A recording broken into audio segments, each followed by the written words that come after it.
भूर्भुवः स्वः तत्सवितुर्वरेण्यं भर्गो देवस्य धीमहि धियो यो नः प्रचोदयात्।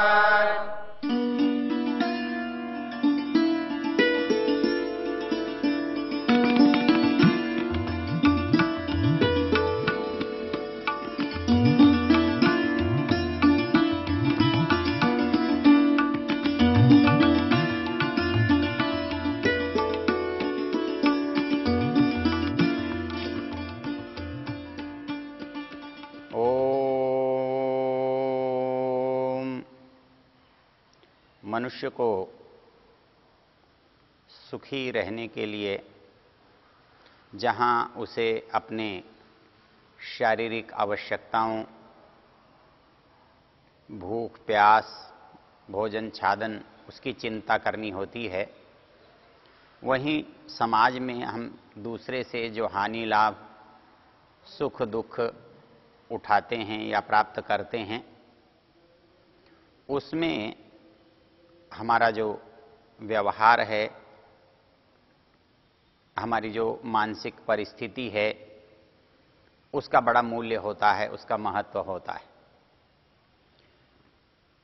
मैंने निवेदन किया कि सारा हमारा जो शिष्टाचार है वो हमारे मनोविज्ञान पर आधारित है। हमारे मानसिक स्तर को ठीक करने के लिए, उचित बना के रखने के लिए हमारे ऋषियों ने शिष्टाचार को जन्म दिया है। शिष्टाचार हमारे आंतरिक व्यवहार को व्यवस्थित करता है, नियंत्रित करता है।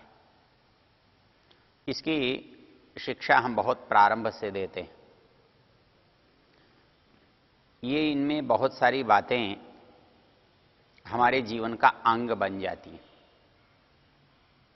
और हमारे जीवन का जो वो अंग बन जाती हैं, भाग बन जाती हैं, उस श्रेष्ठ भाग को हम हमारे चरित्र की विशेषता मानते हैं। हमारे चरित्र का वो भाग बन जाता है। तो वो जो चरित्र का भाग बन जाता है वो श्रेष्ठ हो और उस श्रेष्ठता की एक पहचान है। और वो श्रेष्ठता की पहचान ये है कि जैसा हमारा मन है, जैसा हमारा आत्मा है, वैसा ही दूसरे का भी है। जो बात हमें अच्छी लगती है, हमें अपनी प्रशंसा अच्छी लगती है, हमें कोई व्यक्ति कुछ देता है तो अच्छा लगता है, हमें कोई प्रेम से बोलता है तो अच्छा लगता है, हमारा कोई आदर करता है तो हमें अच्छा लगता है। तो जो चीज़ें हमें अच्छी लगती हैं वही बातें दूसरे को भी अच्छी लगती हैं। ये हम अपने अनुभव से जानते हैं और हम अपने अनुभव के अनुसार जब वैसा व्यवहार दूसरे के साथ करते हैं तो जैसा प्रभाव उन बातों का हमारे ऊपर होता है, हमारे मन पर, शरीर पर होता है, वैसा ही दूसरे के व्यवहार और वाणी का प्रभाव हमारे मन और हमारे शरीर पर होता है। इस बात को समझते हुए हमारे ऋषियों ने वो जो अच्छी बातें हैं, अच्छे कार्य हैं, अच्छे विचार हैं, उनको हमें अपने जीवन का अंग बनाने के लिए कहा है। जब वो अंग बन जाते हैं, वो बातें हमारे नियमित आचरण में आने लगती हैं, वो बातें जब हमारा स्वभाव बन जाता है तब वो हमारा चरित्र कहलाता है। वो हमारा व्यवहार जो सदा समस्त बातों में एक जैसा रहता है, हर बार वैसा ही रहता है, तो उस बात को, उस विशेषता को, उस अभ्यास को हम चरित्र कहते हैं। तो ये चरित्र हमारा ऊंचा हो, ये चरित्र हमारा श्रेष्ठ हो, ये चरित्र हमारा अनुकरणीय हो, ये चरित्र हमारा आदर्श हो, इसके लिए हमारे पूर्वजों ने, हमारे ऋषियों ने, मुनियों ने, हमारे शास्त्रों ने इस पर बहुत बल दिया है। ये शाश्वत है, सनातन है, क्योंकि हमारा जीवात्मा एक नित्य है, उसके साथ मन, बुद्धि ये भी जुड़े हुए रहते हैं। तो मन और बुद्धि भी जैसे हमारे हैं वैसे ही दूसरों के भी होते हैं। जैसे हमारा आत्मा है वैसा ही दूसरों का भी है। तो मन, बुद्धि, हमारी इंद्रियां कैसा व्यवहार करें, जो जैसा हमको अच्छा लगता है वैसा ही दूसरे को भी लगे। इसके लिए शास्त्रों में बड़ी प्रसिद्ध एक पंक्ति है, आत्मनः प्रतिकूलानि परेशां न समाचरेत। अर्थात शिष्टाचार की कसौटी कि जो चीज़, जो व्यवहार, जो बात किसी दूसरे के करने से हमें अच्छी नहीं लगती है, हमें बुरी लगती है, हमें दुख देती है, वैसे ही हमारी बात भी किसी दूसरे को अच्छी नहीं लगेगी, उसे भी दुख दे सकती है, उसको बुरी लग सकती है। इसलिए वो काम हम स्वयं भी न करें जो हम किसी दूसरे से अपने प्रति किया जाना पसंद नहीं करते हैं। तो आत्मनः प्रतिकूलानि, हमारी आत्मा जिस चीज़ को स्वीकार नहीं करता, हम किसी के व्यवहार को अपने लिए अच्छा नहीं मानते, परेशां न समाचरेत, वो व्यवहार किसी दूसरे के लिए भी नहीं किया जाना चाहिए। इसी कसौटी के आधार पर हम शिष्टाचार को अपने यहाँ स्थापित करते हैं। ये अनेक स्थानों पर भिन्न भिन्न प्रकार का हो सकता है। भिन्न देशों में, भिन्न समाजों में कुछ संकेत अलग अलग हो सकते हैं, लेकिन इस भारतीय परिवेश में हमारी परंपरा में जो संकेत हैं वो बहुत प्राकृतिक हैं, बहुत स्वाभाविक हैं और वो आदर्श उन्मुख हैं। और स्थानों पर तो केवल हमारी आवश्यकता के लिए हो सकते हैं, परंपरा के लिए हो सकते हैं, लेकिन उनका आदर्श के लिए क्या स्थान है ये नहीं है। इस बात के लिए एक बहुत प्रसिद्ध मनु की पंक्ति है जो हमारे ऊंचे आदर्शों को, ऊंचे चरित्र, ऊंचे व्यवहार की ओर इंगित करती है। उन्होंने मनुस्मृति में लिखा है, एतद् देश प्रसूतस्य सकाशाद अग्रजन्मनः स्वं स्वं चरित्रम शिक्षेरन पृथिव्यां सर्वमानवा। ये इतना बड़ा संसार है, इतनी बड़ी पृथ्वी है, इतनी बड़ी पृथ्वी भर में रहने वाले लोग हैं, वो सारे लोग जिस चीज़ की अपेक्षा करते हैं, जो चीज़ चाहते हैं, उसका जो निर्माण है, उसका जो उदाहरण है, वो हमारे ऋषियों ने स्थापित किया है। वो कहते हैं कि यहाँ जो हमने सिखा करके, पढ़ा करके, लोगों को योग्य बना करके, संस्कारित करके जो रूप प्रस्तुत किया है, वह रूप एक आदर्श रूप है।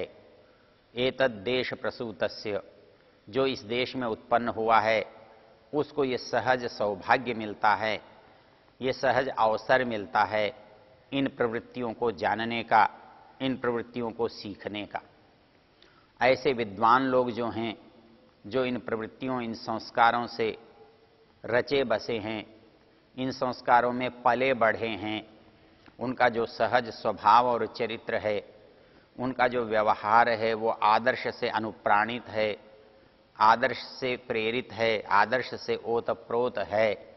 तो ऐसे व्यक्ति इस संसार में किसी के भी अनुकरणीय आदर्श बन सकते हैं।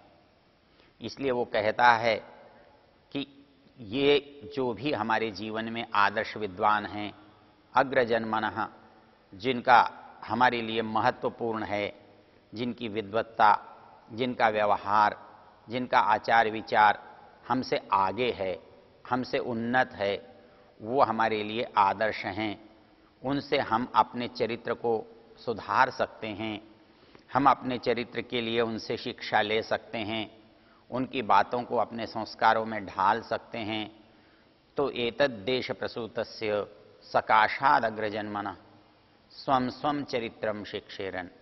मनु महाराज इतने आदर्श की बात को इतने बलपूर्वक प्रतिपादित करते हैं कि इस देश के रहने वाले जो विद्वान लोग हैं, जो वेदज्ञ लोग हैं, उनके विचार, उनके संस्कार, उनका व्यवहार इतना आदर्श है कि इस पृथ्वी में रहने वाला कोई भी व्यक्ति उसका अनुकरण कर सकता है।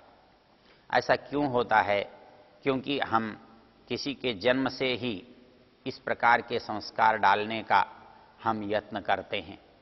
हम जन्म के पहले ही माता पिता को संस्कारित करने का यत्न करते हैं। हम गर्भस्थ शिशु में संस्कार डालने का यत्न करते हैं। हम शिशु को विकसित करते हुए संस्कारित करने का यत्न करते हैं। हम गुरु के यहाँ ले जाते हैं तब उसे संस्कारित करने का यत्न करते हैं। तो जिस समय नियमित हम ये प्रयत्न करते हैं, ये संस्कार डालने का यत्न हमारा बना रहता है, तो जो निर्माण होता है निश्चित रूप से वो श्रेष्ठ होगा, वो अच्छा होगा। इस दृष्टि से जब हम विचार करके देखते हैं तो हम सबसे पहले जब बालक अपने परिवार से निकलता है तो वो गुरु के पास जाता है, और गुरु के पास जाता है तो गुरु के पास जाने के लिए हम उसको पहले से कितना शिक्षित करते हैं, उसे कितना संस्कारित करते हैं।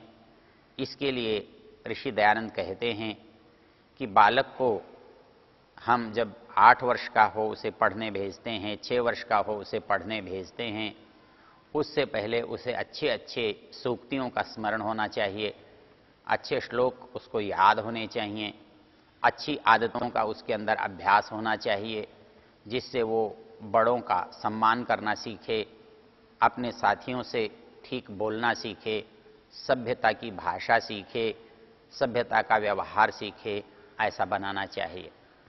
इस बात की चर्चा करते हुए एक बड़ा रोचक प्रसंग आता है। अर्थात जब हम कहीं पर भी मिलते हैं तो मिलते ही हमारा जो आचरण होता है उसकी कसौटी प्रारंभ हो जाती है।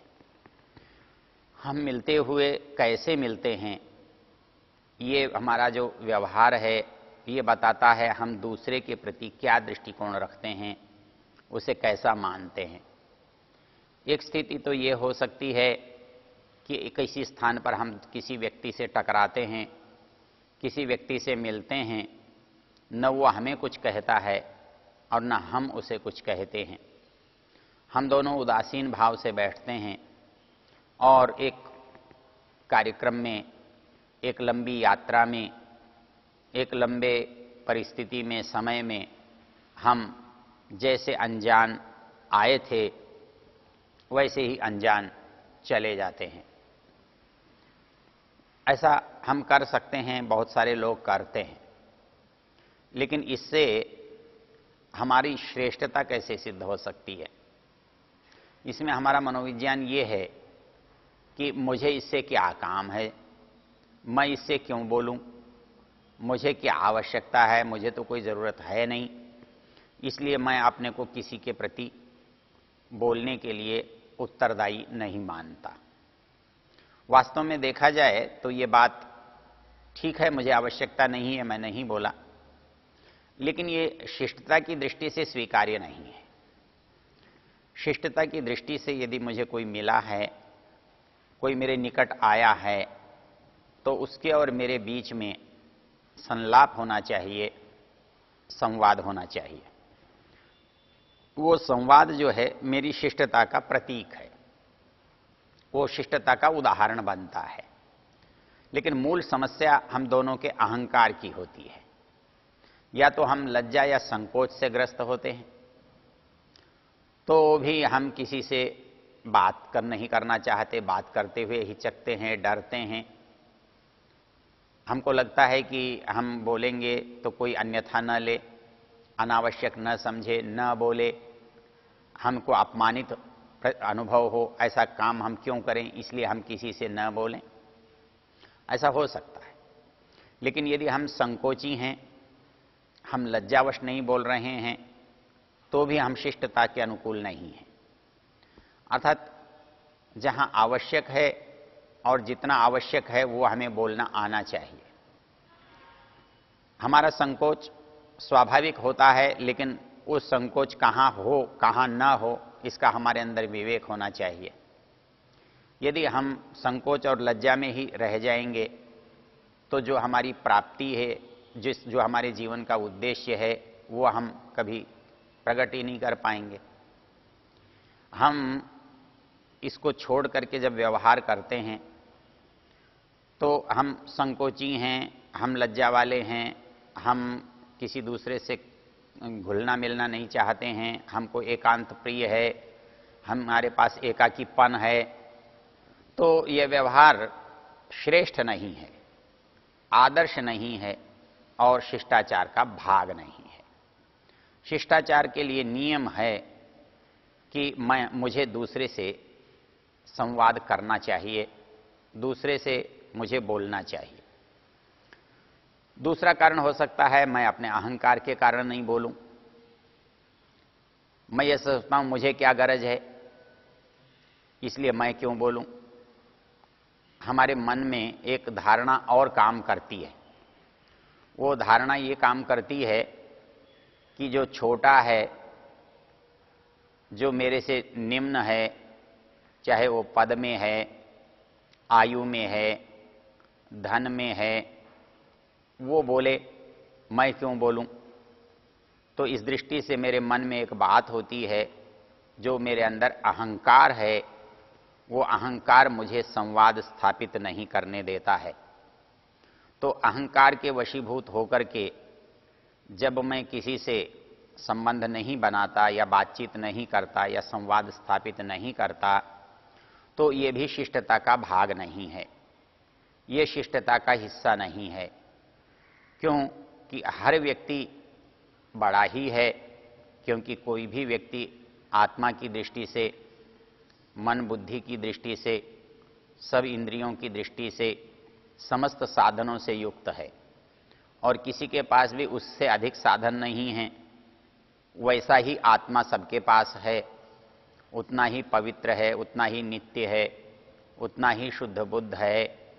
तो ऐसे नित्य शुद्ध बुद्ध आत्मा का जो हमें बोध है, उसके साथ हम अपना बड़ा, अपना छोटा, ऊंचा, नीचा, ये जो अनुभव है, ये अनुभव हमारे दोषयुक्त व्यवहार को प्रतिपादित करता है।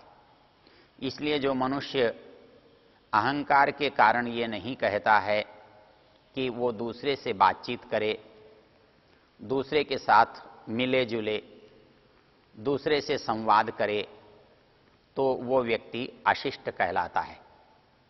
तो हमारे जो संस्कार हैं या जो सभ्यता है या जो शिष्टता है, वो शिष्टता दो कारणों से बाधित होती है। एक तो हमारे संकोच के कारण से, दुर्बलता के कारण से, लज्जा के कारण से बाधित होती है और उसके बाधित होने से हमें ही हानि होती है। हम जो बात कहना चाहते हैं, जो बात उनसे पाना चाहते हैं, वो हम नहीं कर पाते हैं। इसलिए प्रायः हमारे बच्चे उस संकोच के वशीभूत ग्रामीण परिवेश के निम्न परिस्थिति वाले उसको प्राप्त नहीं कर पाते हैं। और इसके विपरीत जिनके अंदर अहंकार है, जिनके अंदर बड़प्पन है, जो ये समझते हैं हम श्रेष्ठ हैं, वो अपनी श्रेष्ठता के वशीभूत होकर के अहंकार के परिणाम स्वरूप वो दूसरों से व्यवहार करना पसंद नहीं करते हैं। इसलिए शास्त्र कहता है कि हमें इन दोनों परिस्थितियों से बचना चाहिए, तभी हम वास्तविक अर्थों में शिष्ट, सभ्य, संस्कारित बन सकते हैं।